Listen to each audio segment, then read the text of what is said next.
ada yang lebih pahit dari berharapnya hati kepada Allah. Allahumma aftah lana hikmataka ya Allah.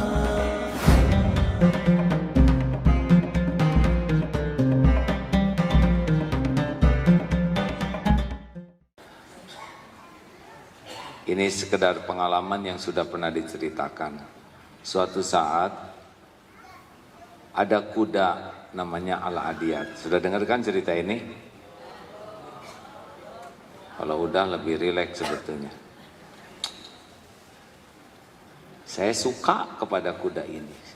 Karena kudanya baik, dewasa, bijaksana, soleh. Tidak rewel. Kuda sudah sangat pintar. Ini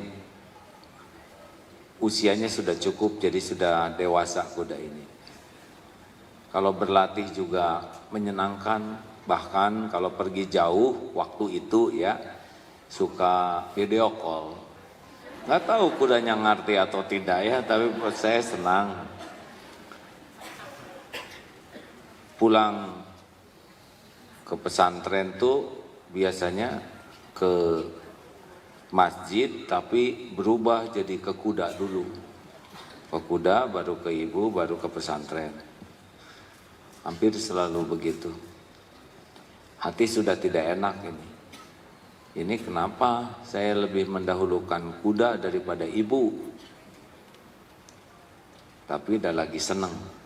Sampai suatu saat, satu hari direkam tuh berkuda hari itu, hari Ahad, dan Seninnya mati kuda itu. Sedih memang, tapi saya berusaha mikir gitu, apa nih maksud Allah. Mungkin kalau kuda itu bisa bicara, dia mengatakan begini, aku sayang, ini sesama kuda jantan, ini bukan kuda betina ini. Oh, lebih jelek lagi ya.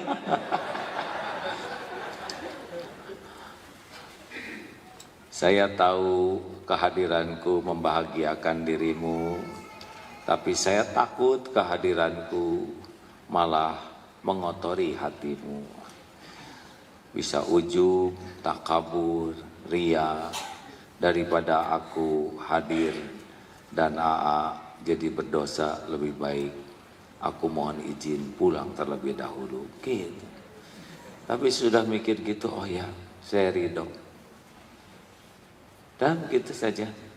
Karena sudah pernah melekat, nempel di hati, jadi Allah mematikan ini sebuah karunia. Jadi hadirin, kalau suatu saat kita ingin karunia besar, sebetulnya salah satu karunia yang sangat mahal adalah kita diambil atau dihalang-halangi dari sesuatu yang bisa mencuri kedudukan Allah di hati kita. Bisa paham kan hadirin?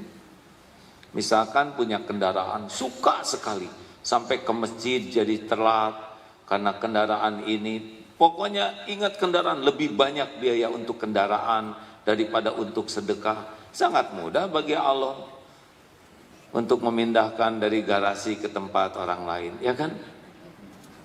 Oh serius ini hadirin? Yang hilang-hilang mobil atau ibu misalkan punya sendal sangat bagus sehingga jarang masuk masjid karena duduknya ingin dekat sendal. Tidak sulit itu. Oh iya, punya barang, punya anak, punya tabungan, punya suami, punya istri. Kalau itu udah sangat lengket di hati dan mendominasi hati dan Allah sayang kemudian diambil apa yang membuat sandaran, khauf dan rojanya, itu karunia. Jadi kalau satu saat kita terlalu bangga dengan tabungan kita, ya, merasa aman, merasa terjamin dengan deposito yang ada, merasa saya masa tua saya tenanglah, deposito saya cukup, anak-anak juga beres. Bisa diambil itu oleh Allah karena itu sudah menjadi sesuatu yang kita ilahkan. Dan itu rezeki. Kalau misalkan ujub dengan otot kawat, balung besi, leher beton, urat kabel, wajah asbes, dan terus terdominasi untuk membuat tubuh ini kelihatan bagus, dan lebih sibuk untuk badan, dan itu pun tidak jadi pendekat ke Allah. Kan kita tuh harus sehat. Sehat itu untuk afiat, untuk menjadi dekat dengan Allah. Bukan sehat untuk jadi ujub. Tapi misalkan kita terdominasi untuk membuat badan sehat atau gimana lah, yang badannya bagus tapi tidak digunakan kesehatan ini mendekat ke Allah, bahkan untuk ria, untuk ujub, pengotor hati lah gitu ya, dan merasa wah saya ini terjamin atau gampang oleh Allah. Kasih aja bakteri apa yang suka membuat di toilet terus tuh, bakteri diare itu bakteri apa Pak? Oh meni apal ya,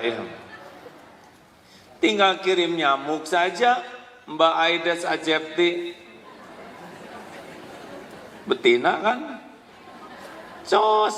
Padahal saya sudah pakai obat anti nyamuk, tinggal dilewatin aja di sini, udah dibalur semua, ini kelewat segini, nanti nyamuknya tuh cos di sini.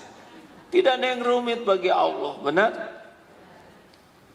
Makanya tidak boleh kita merasa aman kecuali dengan jaminan Allah Subhanahu wa taala.